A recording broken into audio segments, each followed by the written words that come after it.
We live at a time where we've never needed more healing in this country in my lifetime. And in the midst of this presidential race, you have close ties to Vice President Biden. Tell me about the history there. In 2007, he'd committed to his family that he was going to run for president in 2008. And my good friend, who had actually worked for him in 88 and ran Bill Clinton's 92 campaign, David Wilhelm, had a meeting with them as they were trying to figure out how he was going to run and who was going to be with him. David said, he said he wants somebody to travel with them. David said, I think I've got the guy. We had our first meeting. I flew out there. Actually, Biden and I took a train ride home. I rode the train home for the first night, and we had our first meeting. And the last thing he said to me, Mark, let's do a trip or two together. He was still in the Senate, and he was going to be there for another year. And let's see if we like each other. And I'll never forget it. He said, because it's no fun if it's no fun. and I said, you got it, Senator. So I came out to do a couple of trips with him. And as it turned out, we really liked each other. So I went to work with him in the Senate for the year. I helped run his presidential. And just anecdotally, it is important to credential this guy for the listeners who may not know him. I'm going to tell you about, first of all, the personal tragedy that he's been through. A lot of people know about his wife, daughter were killed. Bo and Hunter were almost killed when he was just elected as Senate. And this goes back to the early 70s, right? So in 72, he gets elected. He's one of the youngest senators ever elected. He's down in Washington post-election, before Christmas, interviewing staff. His wife goes to get a Christmas tree with Naomi, who's 8 months old. Bo and Hunter are 2 and 3. And just an accident happened. The plow driver just didn't see them, just broadside of them. The wife and daughter killed instantly. Bo and Hunter had to be cut out with the jaws of life out of the back. And they didn't think Bo was going to make it. The irony, of course, is 40 years later, Bo was 4. 40 years later, he dies. Cancer, glioblastoma. So this guy has just had an incredible life. Then his house burned down. Then he had an aneurysm, and they gave him a 20% chance of living. They had to cut the top of his head off, put a clip in his brain. Guy never missed a beat, never complains. So I went to work for him, and I moved down to Wilmington to open the campaign office. I was in the Senate. We were going to switch over to the campaign. And I had my stuff in the back of the car. And I was staying in a hotel for a couple of days while I looked for an apartment. So he said, Mark, the senator's going to be on the 5 o'clock train. I said, I'll pick him up. Pick him up, drive him home. He said, what's that stuff in back? I said, that's my gear. He said, well, where do you live? I said, I'm just staying at a hotel. I said, nope. Pops the trunk, grabs my suitcase. He said, grab your stuff. I said, well, what? He said, grab your stuff. We walk in the front door, and Jill's in the back. That's his wife. Jilly! Jill, Dr. Biden's in the kitchen. He screamed, Jilly, Marky's going to live with us for a while. He said, I hear from you. Okay. That's it. He goes, you live on the third floor. Points to the third floor. Said, all right, I'm in. But that guy that you were getting to know then, and through the years, we've talked about it many times, he has never deviated from that level of character and concern, not just for you, but for everybody that he comes in contact with. Because for every story you've told me, there's 10 more that you're going to tell me. And it's not just because you're somehow fame struck by him. You've known him for years and years and years. And I worked in the White House. Like, I'm not fame struck by anybody. I already worked in the White House for 7 years. Right. Yeah. So this is not some sudden thing. This is a consistency of character in Joe Biden that makes you love him as a man, but know that he's going to be a good president. I can just tell you that I said I worked in the Clinton White House. I have known Kerry and Al Gore and Hillary Clinton and John Edwards and Chris Dodd, all of them on some level. But I will tell you just unequivocally, I would say that they're both in the same room. There's nobody like Joe Biden as a human being. There just isn't.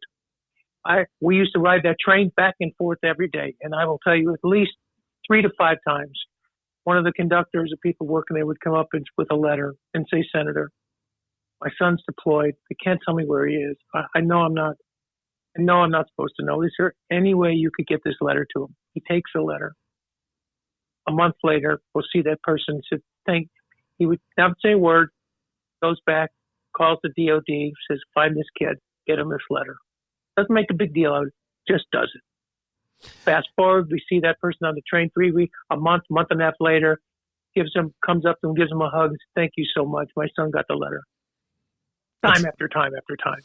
Yeah, it's amazing. And so many of these stories will choke you up when you hear about him because he goes the extra mile with everybody he meets that needs something. And you can speak to this much more than I can because you've been on the campaign trail. There's a lot of folks that need a lot of things and a lot of folks that ask for things. It can take up a lot of your time. And a lot of politicians are going to look the other way or nod and say, "We'll do what we can." He actually gets it done. He's just a guy who can't say no, right? It just doesn't, he wrote the bill, the Violence Against Women Act. Mm-hmm. He wrote the entire bill and took him 8 years to get it passed and to pass the funding bill to set up the call center. My very first trip with him was to the call center, Bittersweet, that had taken its millionth call from a woman in distress. Right. That's Biden, right? He just took it upon himself to say, "I'm going to do something about this." And every year, he gives his personal number. He's done it 1,000 times on the campaign trail as vice president and running for president. If you're struggling, if you're a woman who's been in trouble, give me my number. You can call me. If you're a young kid who used to stutter or still stutters, call me. Here's my number. Call me if you're struggling. It doesn't matter. If you're a soldier, I had a guy come to an event who had part of his face he lost because of cancer, a Marine Corps guy. I said, "Just come on into the event with me." At the end of the event, I said, "Let's go over and say hello." People were shocked. Everybody, he's got half his face missing. Ed Schrank is his name. Biden put his arms around him. They went into the corner. 10 of the people were in tears. Biden just took them to the corner and they just talked for 30 minutes. There's no press around. He didn't need to do anything. He didn't get anything out of it. There's just nobody like this guy. There is nobody that I have ever met in politics or maybe out of politics who is more empathetic, who is more caring, who takes more time to heal more people in more ways than Joe Biden. And when you look at where we are in America right now, heal is a key word. The differences between us can be worked out. But you need someone in the White House who is not just great at the job of being president, because it's a job nobody's ready for, but someone who cares about people enough, because you're president of the United States. You're not president of the Democrats. You're not president of the Republicans. You're not president of your base. You're president of the United States. And he seems to understand that better than anybody I know of. He does, in my view, because he has spent a life in public service. He's a lawyer. And at one point, Bo, his son, who went on to be the attorney general, was obviously a lawyer. And Joe was trying to counsel him. He said, "You sure you want to do this, son?" And he said, "Yeah." He said, so they're standing there and he says, "Bo, why don't you go? You've got a family now. Why don't you, go be a lawyer, make a little bit of money first. Go make some money." And then he says, "Dad," put my hand out. He said, "Dad, shake hands. I'll start making money when you start making money." Okay, point well made. Yeah, the legend that is Joe Biden doesn't just end with he got on the train every night and went home to Delaware. He is legendarily one of the poorest members that ever served in the United States Senate because he never got involved in a scandal and he never went out of his way to take money that could taint his image or taint the ability to do the job. And that's why his son said what he said to him there. I didn't know that story, but that's very funny. Yeah, Bo shook his hand, make you a deal. And in fact, he said when he started the run, it was funny and he was tongue in cheek. First time he ran, he said, somebody said, "What about all those people who go down there and they trade stocks?" He said, "I'll never own a stock and I'll never take an honorarium." And he never did. He had like thrift savings or something, but he had nothing to do with it, right? He never bought a stock. And he didn't know. So we're running in '08, and people will go out and they'll give us. Senators do it all the time. Sometimes they'll donate the money. They'll get an honorarium. They'll give a speech for $10,000, right? They'll give a speech for $50,000. He never did that, and he's laughing. He goes, "I have to tell you, I was only 29. I didn't even know what an honorarium was, but I didn't think I should do it, so I didn't do it." Well, you think about the amount of money he left on the table just to make sure that he was doing the right thing. All right, now look, here's the nut for this. I don't believe we're in a position where we need to learn any more about Donald Trump. I don't think anybody's been harder on him than I have, and it's been because he deserved it. We could sit here, you and I, and play Trump tennis and go back and forth for the next 24 hours with stories we know, stories we've heard, all factual, about the fact that the guy is not fit to serve another 4 years. And why is Joe Biden, outside of the fact that we know he's a healer, give me one or two or even maybe three issues that you know he's going to tackle that could make life better for Americans? The very first thing, in my view, that we as a country need to understand that it seems like a great punchline to say, "Make America great again," right? That's a punchline. Make America already was great. We have our flaws. It is great. You don't need to make it great again. But you know what you do need to do? You need to understand that we're in a global society now. And that the reason, for instance, that there was never a third world war is because we helped create NATO, the alliance in Europe that made sure there was never another world war across Europe. That's one illustrative example of what we as a country need to do. It makes us stronger when we have our strong alliances with Japan, with Britain, with Germany, with France, with Canada. It makes us stronger. So you believe he'll be able to reestablish those ally relationships that have been so badly damaged? I can tell you, without revealing too much, that he's called on a regular basis by people that, remember, he was the chairman of foreign relations. Right. He has personal relations inside, of course, being vice president as well. They're yearning for it. They're yearning for a return to normalcy in the White House where they can count on us as partners. That's number one. The second thing I think that you will have is a government that he understands, right, and that is functioning. And I don't want to get into the back and forth with listeners who may be Trump supporters. That is your right as a voter. Right. I will tell you unequivocally, having worked in a White House, that we are living through a pandemic that factually could have been at least 50% better if we had a functioning government, somebody at the top who understood the Defense Production Act, why it was important to get ahead of it. As you probably know, and your listeners might know, you don't want to get too much into the weeds, but the Trump administration did not want to pay in their budget for the pandemic response unit at the White House. Right. They acknowledge now that the Obama administration left them binders full of research and an entire infrastructure set up on the pandemic response because it was obvious to everybody in the world that there was going to be another pandemic. And within 90 days, the Trump administration disbanded it, cut the funding.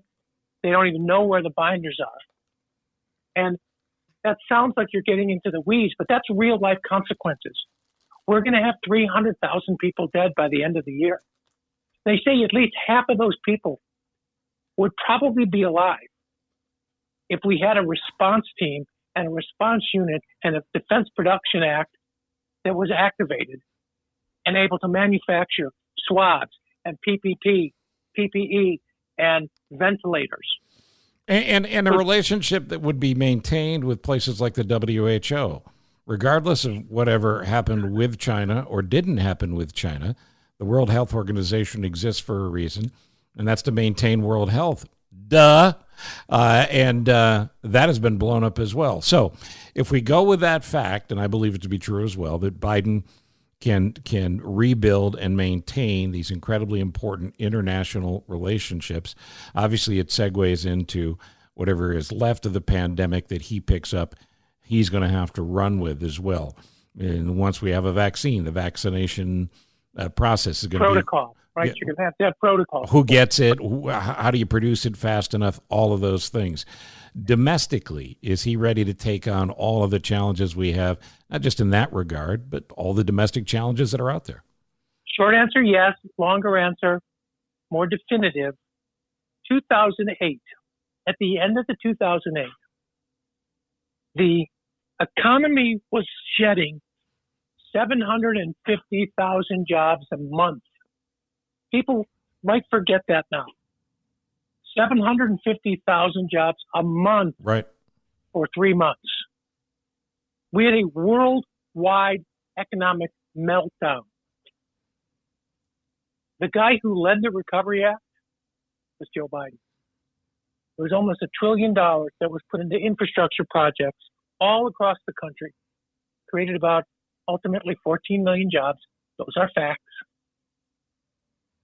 It was less than 1% waste. Less than 1%. Still a lot of money, but when you're talking about the government having less than 1% that was wasted, either jobs were underbid. So, well, that's a huge deal because so many people will say, just as a default position, still, Trump's a businessman. Trump will be better for the economy. One of the reasons the economy is in the shape it's in right now is because of how bad he is at managing business. That is a fact. A lot of people won't agree with it, but you're here to say that Biden does understand business, does understand the economy, has done it from a government perspective, and will do it again. I'm going to give you some statistics that people are free to go Google if they want to Google. Because I've had people say to me, boy, this Trump, this past 3 years, the guy really did a great job with the economy. And I said, would it surprise you if I told you that for the first 3 years of the Obama presidency and the first 3 years of the Trump presidency, that Obama had higher GDP numbers? He had about dead same amount of jobs created, and the stock market went up the exact same amount.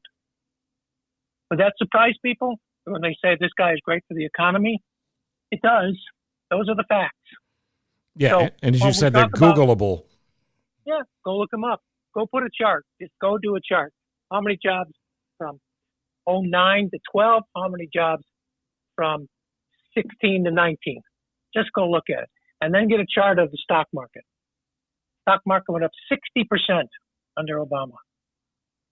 14 million jobs. Those are the facts. Highest GDP this administration has had. And again, I'm not here to argue whether or not he's good or bad. 2.9%. He said we could probably, Trump said 2 years ago, he understands, he thinks we get to 6 or 7% GDP. That is just crazy talk, right? Those numbers don't exist. He did get to 2.9. Obama and Biden got to 4 points. So, yeah, he knows how to run an economy. Yeah, he understands regular. One of the reasons is when you grow up, these are just facts. When you grew up the way Trump grew up, Trump never had to worry. This is not an indictment. This is an observation. Over the course of his business career, his father loaned him close to $1 billion. All those loans were forgiven. So for the real estate piece of it alone, $450 million over 4 years. When every one of his developments would get in Chapter 11, his father would just give him a loan and forgive the loan. I mean, that's good work if you can get it. Those are the facts. Donald Trump was voted the worst businessman of the decade in the 90s. That's a fact. He's filed bankruptcy 6 times. That's a fact. So I just think if you're looking at who a, quote, businessman is and who understands the workings of government and how to have a blend between business, Main Street, Wall Street, and labor to try and get good paying jobs, have an understanding that health insurance is what causes about 80% of bankruptcies in regular families. the inability to pay their health care costs. Right. We've got probably 10 or 15 million people who've lost their jobs. And because of the Affordable Care Act, almost all those people were able to buy into the exchanges, because if not, they have no health insurance. Right. So you ask another thing about what Biden knows. His son was dying, and he said to me and others, I thought to myself, I have great insurance. My son's dying of brain cancer. What if I didn't have insurance? Right. What must that be like for people who are working 2 jobs at $14 an hour? That's the guy you want in the White House, because that's middle America, right? And so I will just say that there is nobody better positioned at this time in history who knows more about how to make government run effectively and not be over prescriptive of what people should have in their lives, but do what government should do: protect their citizens, provide the blanket of freedom that we need, and provide a backstop for the elderly and the indigent. That's what you want in a president. There's no question. That's what this guy embodies. Last question in regards to issues, I suppose, and you can go to Biden's campaign website anytime and see a long list of how he feels about issues. The African-American anger in this country about mistreatment and just being fed up with being assumed guilty because they're black of who knows what. How does he fix that, and what is his relationship with the African-American voter? You have to look really no farther than South Carolina. In South Carolina, in the primary, Joe Biden got outspent 60 to 1. 60 to 1. 60 to 1 in South Carolina. He won every county in the state. He has had a relationship with Jim Clyburn and John Lewis and the civil rights icons, for 30-some years. Guy grew up. He's told the story before, but he was a white lifeguard at an all-black pool growing up in the south side of Wilmington, Delaware. He grew up, played football and baseball with African Americans. He has friends, a guy named Popcorn, who was just a tough neighborhood guy who they almost got into it once and they ended up being lifelong friends. Black people and brown people in this country should know, if they don't already, especially young black and brown people, that this guy, Joe Biden, has been so in touch and so in tune to the African American struggles for 34, 40 years of his career, that I say it again, there's nobody who understands that we need law and order, that it's imperative to have law and order, but we need to change the dialogue that we're having with communities of color. And he is just well positioned to do that, because African Americans in leadership around the country, ministers and elected officials, trust Joe Biden. And when they trust him, their parishioners trust him. Sure. And he can evangelize in a way that, frankly, it's not something this president cares to do. Again, it's not an indictment, just an observation.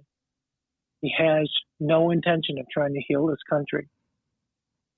Just not who he is. And South Carolina, just statistically, the 6th highest black population in America, and they came out to vote in droves for record turnout, Joe Biden. by the way. I'll leave you with this, because we have much more to talk about over the course of the next 125 or 30 days on the Biden campaign and the presidential race in general.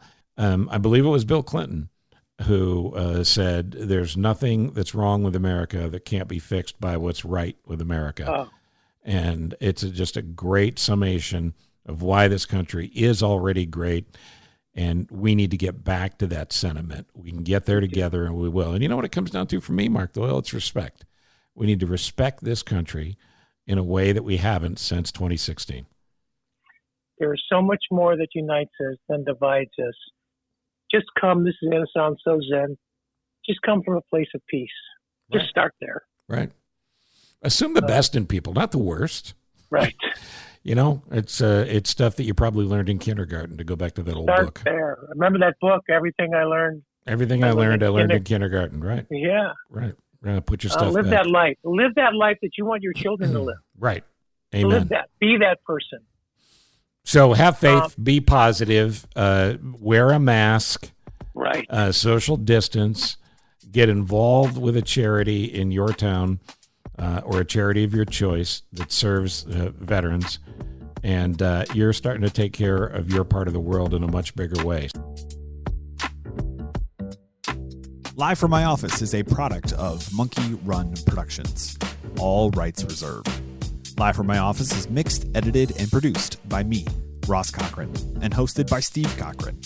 Let us know what you think about a specific episode by leaving a comment wherever you're listening, or you can email questions and comments to thecochranshow@gmail.com. Steve is available for your corporate speaking gigs.